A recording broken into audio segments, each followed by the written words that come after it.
The call Harvey Beaumont had been dreading came on a Tuesday morning in October. He was out in the East Field, on his knees beside a 1979 John Deere 4440, palm pressed flat against the hydraulic housing, feeling for that specific warmth that tells you a seal is weeping fluid somewhere it has no business being.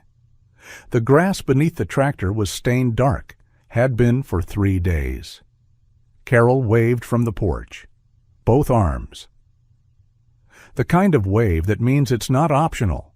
He wiped his hands on his jeans and walked in. The man on the phone introduced himself as Patterson, Regional Parts Distribution Office, John Deere. His voice had that careful, practiced flatness, the voice of someone who makes difficult calls for a living and has learned, a long time ago, not to put anything personal into them. "Mr. Beaumont," Patterson said, "I'm afraid we're not going to be able to help you through our standard channels." Harvey stood at the kitchen counter. The coffee he'd poured 40 minutes ago sat untouched beside the sink. "Not able," he said. Or not willing. A pause, just long enough to answer the question without answering it. "The authorized dealer network has specific fulfillment agreements," Patterson said. "Components in certain categories can only move through certified service relationships. That means a John Deere technician would need to—" "I know what it means," Harvey said. He did. He'd been hearing variations of that sentence for 2 years. But knowing something is coming doesn't make it land any softer when it finally arrives. That was October 22nd, 2019. Harvey Beaumont was 61 years old. He farmed 840 acres of corn and soybean ground in central Iowa, ground his grandfather Earl had broken from prairie in 1931, ground his father Dale had kept through the bad years, ground Harvey himself had worked since 1984. 5 days later, on a cold Sunday morning, 47 vintage tractors would roll toward John Deere's Iowa regional office. But we'll get there. Before we go any further, I want to be honest with you about what this video is. This is not a simple story about a heroic farmer and a villainous corporation. Those stories exist. Some of them are entirely true.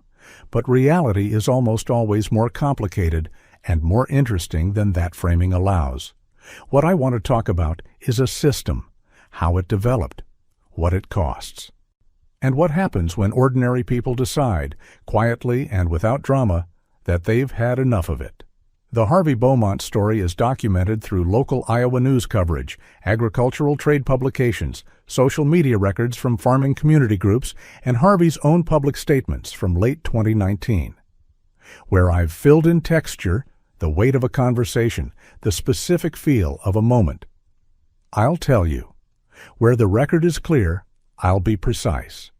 And if you've spent any time in production agriculture in the last 15 years, if you've waited 3 weeks for a part that should have taken 2 days, if you've been told that a repair your grandfather could have done with a wrench now requires a certified technician and a diagnostic fee, you're going to recognize something in this story. Drop it in the comments. Tell me your version, because Harvey's is not the only one. Harvey Beaumont was born in 1958. You're the second son of Dale and Ruth Beaumont on the same 840 acres he farms today. His grandfather Earl had homesteaded the property with 160 acres and a team of Belgian draft horses. By the time Harvey was old enough to remember anything clearly, the farm had grown to its current size through purchased ground and stubborn refusal to sell during the years when selling would have been the easier choice. The Depression had tested Earl. The post-war commodity swings had tested Dale. Neither of them had quit. The philosophy that moved through the Beaumont family wasn't written down anywhere. It didn't need to be. You absorbed it through the work itself, through the specific education of lying under a machine in February with cold metal against your back, figuring out why something doesn't work and making it work again. You fix what you have. You don't buy what you can fix. And you never let someone else hold the key to your own equipment. Dale bought the farm's first John Deere, a used 4020 from a neighbor who'd sold out in 1976. Harvey was 18. By the time he was 20, he could rebuild that engine without a manual. By the time Dale handed him the lease in 1984, Harvey had the 4020, a 4040, and the machine at the center of this story. The 1979 4440, purchased second-hand from an estate sale for $14,200, more money than he'd ever spent on anything. Paid off in 3 years. The 4440 is a straightforward machine by any modern standard. No electronics, no engine control unit, no digital sensors. It is iron, steel, rubber, and hydraulic fluid, governed by mechanical principles that were mature technology before Harvey was born. Everything on it can be understood by looking at it. Everything on it can be repaired by someone with the right knowledge and the right tools. That had always been the point. He married Carol Hendricks in 1986.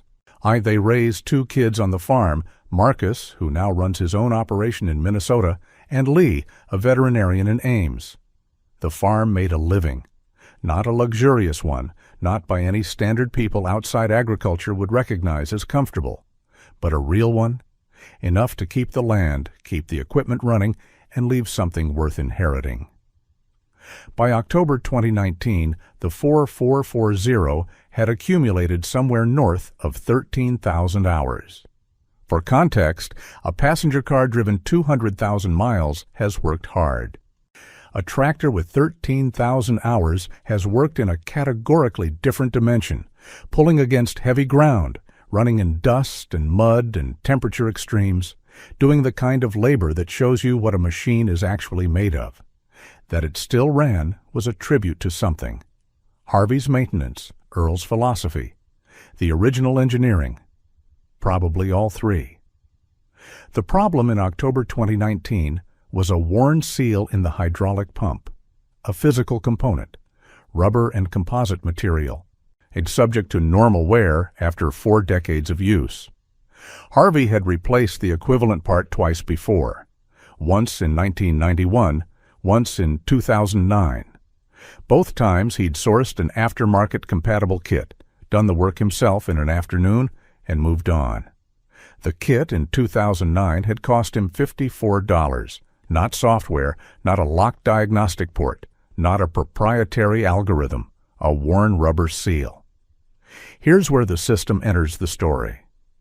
John Deere, like most major equipment manufacturers, had for decades operated a tiered parts distribution model. Dealers stocked OEM parts, charged OEM prices, and the arrangement worked, imperfectly, expensively, but it worked. Farmers who wanted to save money used aftermarket suppliers. Dealers who wanted to maintain relationships looked the other way or quietly pointed customers toward compatible alternatives.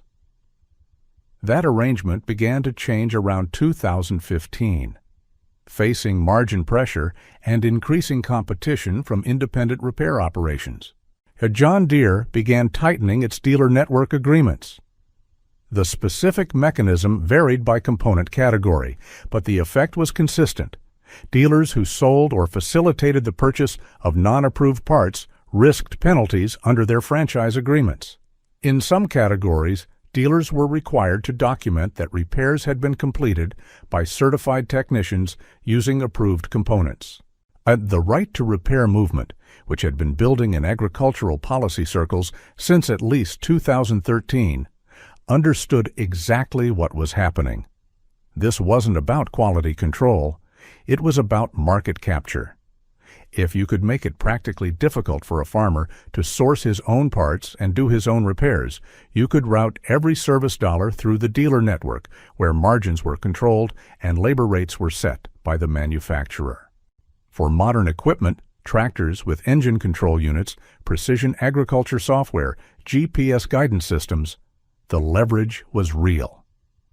The Digital Millennium Copyright Act provided genuine cover for restricting access to proprietary software, even software embedded in equipment you'd purchased outright. But the policy didn't stop at modern equipment. It crept. Dealer agreements are broad documents. The categories of approved and non-approved components expanded incrementally. At-end dealers, many of whom were themselves small family businesses operating on thin margins, couldn't always afford the fight. Harvey's dealer was a man named Gary Ostrowski. Gary's family had run the dealership in the next county for 27 years.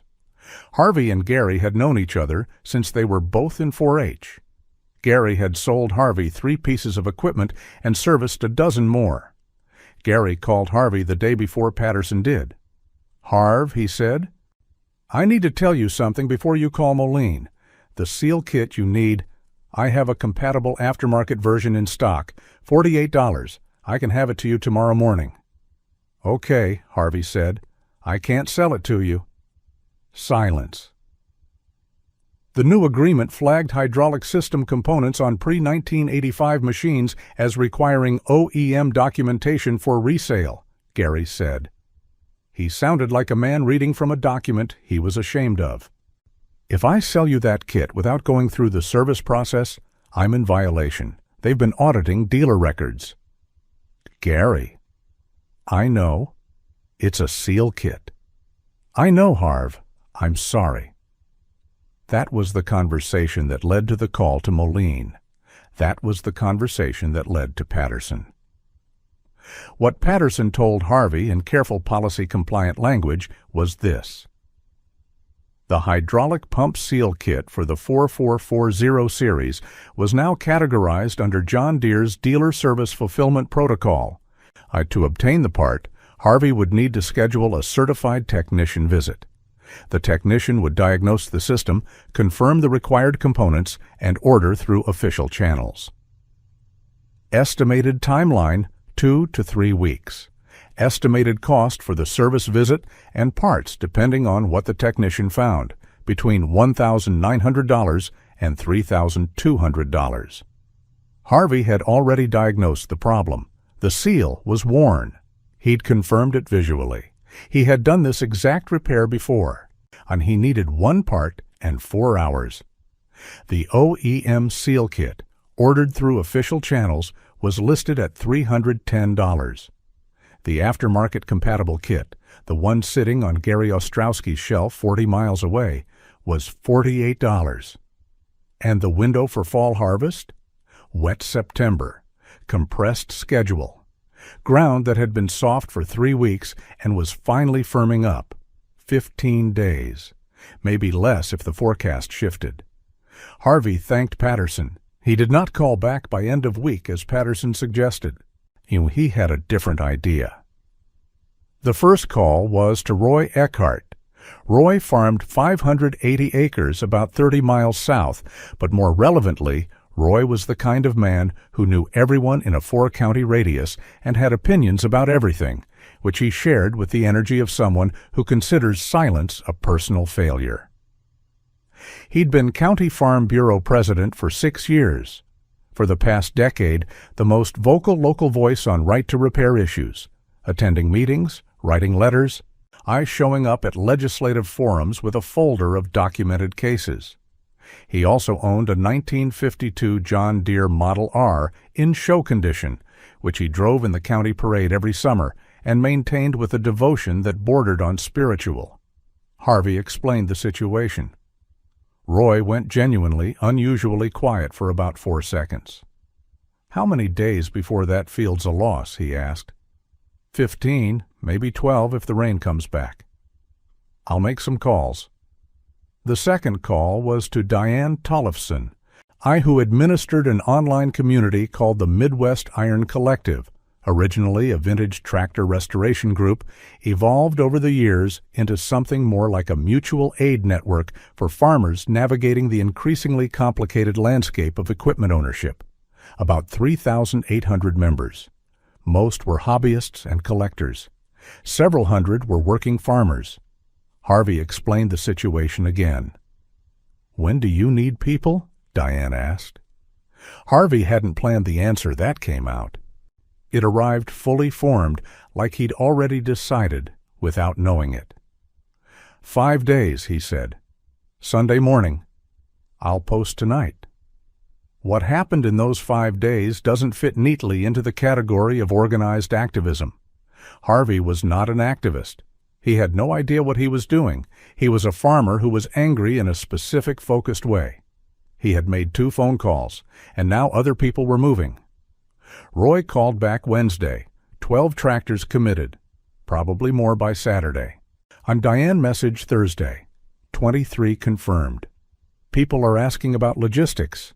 The logistics were, by any reasonable standard, the most Iowa solution to a problem that has ever existed. The convoy target was not Moline, not the corporate headquarters 4 hours away, not the AP photograph waiting to happen across state lines. Harvey didn't want a media spectacle. He wanted something seen by the people who had made the decision. On John Deere's Iowa regional office and its largest Iowa dealer network hub were both located on the western edge of Des Moines. Harvey's farm was 90 minutes east by truck, 6 hours by tractor at 15 miles per hour. For farmers in a 40-mile radius, a morning's drive. More importantly, the regional office was where the dealer agreements were administered, where the audits originated, where the man or woman who had written the policy language that put Gary Ostrowski in an impossible position sat behind a desk. That felt right. A Des Moines attorney who'd been working right to repair cases pro bono called on Friday. He'd heard about the situation through someone in Diane's network. He told Harvey that John Deere's application of the fulfillment protocol to pre-1985 mechanical equipment was legally questionable, that the OEM documentation requirement for non-computerized hydraulic components had no clear basis in the franchise agreement language as written. If Harvey wanted to pursue it formally, there was a case. Harvey thanked him and said he'd think about it. He was thinking about Sunday. Carol sat across from him at the kitchen table on Saturday evening. The numbers were spread out between them. Yield projections, cost of a delayed harvest, and the insurance calculation on what they'd lose if the window closed. She looked at the numbers for a long time, then at him. "How many tractors?" she asked. "Roy says 39 as of this afternoon." Through the kitchen window, the field lights of a neighbor's combine moved slowly through the dark, someone else racing the same clock. "Earl would have driven the R himself," Carol said. Harvey almost smiled. "Roy's bringing it." October 27th, 2019, a Sunday morning. A cold and clear, the kind of Iowa autumn day that looks like a painting until the wind cuts through and reminds you it's real. They assembled at a grain elevator parking lot in Colfax, roughly halfway between Harvey's farm and Des Moines. He arrived at 6:30 in his pickup, the disabled 4440 on a flatbed trailer behind him. He'd decided to bring the tractor. It was the point. He had expected maybe 30 machines. There were 47 tractors. They stretched the length of the elevator's gravel lot and spilled onto the county road. Machines from 5 decades of American manufacturing, a 1948 Oliver 88 with faded red paint and a new set of rear tires, a 1966 Farmall 706, a 1955 Minneapolis Moline that someone had driven 2 hours from eastern Iowa with a hand-lettered sign zip-tied to the fender that read, "We fix our own." Several John Deeres in various states of preservation, because this was never about the color. It was about the principle. Roy Eckhart was there with the Model R, trailered and then offloaded in the parking lot. He wasn't putting highway miles on it. He shook Harvey's hand and didn't say anything for a moment, which was, for Roy, an act of enormous restraint. A retired John Deere dealer from Newton, 31 years selling green equipment, name of Harlan Voss, walked over and introduced himself. He'd driven his own 1958 John Deere 730 diesel. He shook Harvey's hand and said, far quietly, "I sold Deere my whole career. I'd do it again. But this is right. What they're doing to the dealers isn't right either. Gary Ostrowski didn't want to do what he did." Harvey nodded. He knew. The convoy left Colfax at 7:15 a.m. 47 tractors, moving at tractor speed down Highway 6 toward Des Moines. Someone had called the Des Moines Register. Someone had filmed the departure and posted it to 3 different farming Facebook groups, and where it moved fast through networks of people who recognized exactly what they were seeing. By the time the convoy reached the Des Moines city limits, a register photographer was waiting. A local news van was on the shoulder. Harvey drove his truck at convoy pace, the 4440, on the trailer behind him.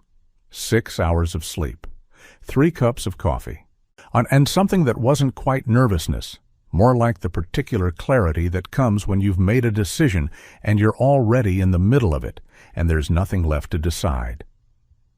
He thought about Gary Ostrowski and the phone call Gary hadn't wanted to make. He thought about Patterson's careful, flat voice. The authorized dealer network has specific fulfillment agreements. He thought about Earl working this ground with horses, and about Dale keeping the 4020 running through 30 Iowa winters, about the specific education of lying under a cold machine in February and figuring out why it doesn't work. He thought about a $48 seal kit sitting on a shelf 40 miles from his farm. The John Deere Iowa Regional Office is a low, functional building on the west side of Des Moines, the kind of architecture that announces its purpose without making any statement about it. By the time the convoy arrived, there were 4 news cameras, a group of farmers who hadn't been in the convoy but had driven in separately after seeing the social media posts, and a cluster of John Deere employees standing outside who had clearly not been briefed on what a Sunday morning was going to look like. The convoy parked. It took a while. 47 tractors in a commercial parking lot is a logistical exercise. Harvey got out of his truck. He hadn't prepared remarks, and he'd thought about it and decided against it. Prepared remarks would make this feel like something it wasn't. He walked to the entrance of the building, and a woman came out to meet him. Mid-40s, professional. The expression of someone who is very good at her job and has not been given adequate information to do it right now.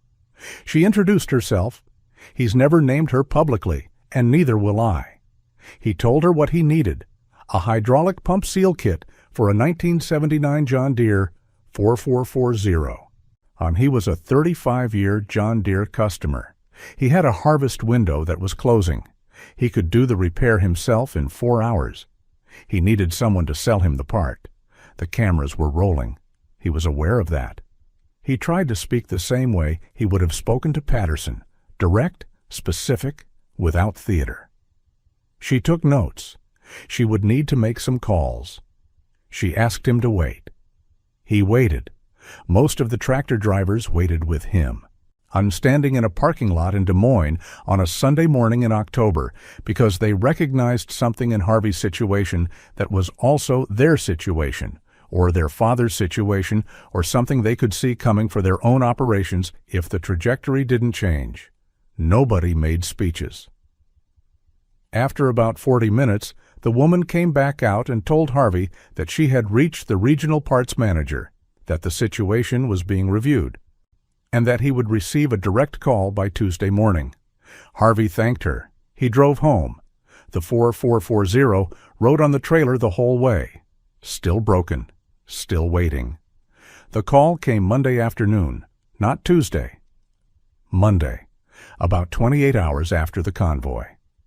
A regional parts manager Harvey had never spoken to, senior to Patterson, with a different quality to his voice, the kind of directness that comes with actual decision-making authority, told Harvey that an exception had been authorized, and a parts representative would come to the farm. The component would be sourced and delivered. No certified technician visit required. No service fee. Harvey asked what the component would cost. The man paused. "There won't be a charge for this one," he said. Harvey didn't celebrate. He said thank you and hung up. The parts rep arrived Wednesday morning with the aftermarket compatible seal kit, the same category of part that Gary Ostrowski had on his shelf that Harvey had installed twice before. That had kept the 4440 running for 40 years. The rep was polite and professional and did not explain how the kit had been sourced or through what channel. Harvey did the repair himself, 4 hours, which is what he'd said it would take. The 4440 was running by 2 in the afternoon. He got his harvest in. The weather held, barely, the way it always barely holds when you need it to. On the last viable day, November 3rd, he ran the 4440 from first light until the headlights were the only illumination left over the field. Carol brought coffee out at dusk. The tractor's engine ran steady, the hydraulic system doing exactly what it was supposed to do. Which is all any of this had ever been about. So what actually changed? In the immediate term, almost nothing. John Deere did not revise its dealer network agreements. The parts fulfillment protocols stayed in place. Gary Ostrowski still couldn't sell Harvey that $48 kit without risking his franchise. Patterson presumably kept making calls. But the story moved in ways that stories rarely do. The Des Moines Register ran it on Monday. The Associated Press picked it up Tuesday. Agricultural trade publications ran it through the week. It reached farming communities that had their own versions of the same situation, different states, different equipment, same basic architecture of control. A right-to-repair advocates used the photographs in testimony before state legislatures in Nebraska, Kansas, and Wisconsin. The photograph that moved most, Harvey standing beside the trailer-mounted 4440 with the convoy visible behind him. 47 machines built in an era when a farmer could fix anything on them. Became a kind of shorthand in agricultural policy discussions for what the debate was actually about. Not software, not intellectual property. A seal kit. A $48 part. A man who knew how to fix his own tractor and wasn't being allowed to. In 2023, John Deere signed a Memorandum of Understanding with the American Farm Bureau Federation. The document committed John Deere to providing farmers with greater access to repair tools, diagnostic software, and parts documentation. It was not legislation. It was not binding the way a law would be binding. The critics, including many right-to-repair advocates who had been working this issue for a decade, called it inadequate. Harvey heard about it on the farm radio while driving to town. He didn't celebrate that either. He said in an interview with an Iowa agricultural publication that spring, "It's a step. I'll believe it when Gary can sell me a seal kit." Earl Beaumont broke this ground in 1931 with horses and a philosophy. You fix what you have. You don't buy what you can fix. And you never let someone else hold the key to your own machine. Earl could not have imagined dealer network franchise agreements, OEM documentation requirements for rubber seals on mechanical equipment. The world he operated in had entirely different problems: drought, depression, the specific terror of watching a year's work fail in a single bad week of weather. But the underlying thing he was protecting? The idea that your tools belong to you? That the labor of your hands on your own land entitles you to maintain the equipment that makes that labor possible? That there is something fundamentally wrong about a system that inserts a toll booth between a farmer and his own machinery? Earl would have recognized that without needing it explained. Harvey Beaumont is not a symbol. He is a farmer in central Iowa who needed a hydraulic pump seal kit for a 1979 tractor that his family has kept running for 40 years. The fact that resolving that situation required 47 tractors, a parking lot in Des Moines, and national news coverage, that is not a testament to Harvey's heroism. It's a measurement of how far the system had drifted from what it's supposed to be. The 4440 is still running. If you're in agriculture, you have your own version of this story. A part you couldn't get. A dealer who wanted to help you and couldn't. A repair you'd done yourself for 30 years that suddenly required an appointment and a service fee and a wait that cost you money you didn't have. Put it in the comments. I want to hear it. Under this video, you'll see a subscribe button, a small action with a big meaning. By pressing it, You're not only supporting the creation of more content like this, but you're also becoming part of the very exchange we've been talking about, giving and receiving in harmony. It's not about the size of the action, it's about the meaning. A simple subscription tells me these words reached you. It tells me that the effort, the late nights, and the discipline to bring this message forward mattered to someone on the other side of the screen.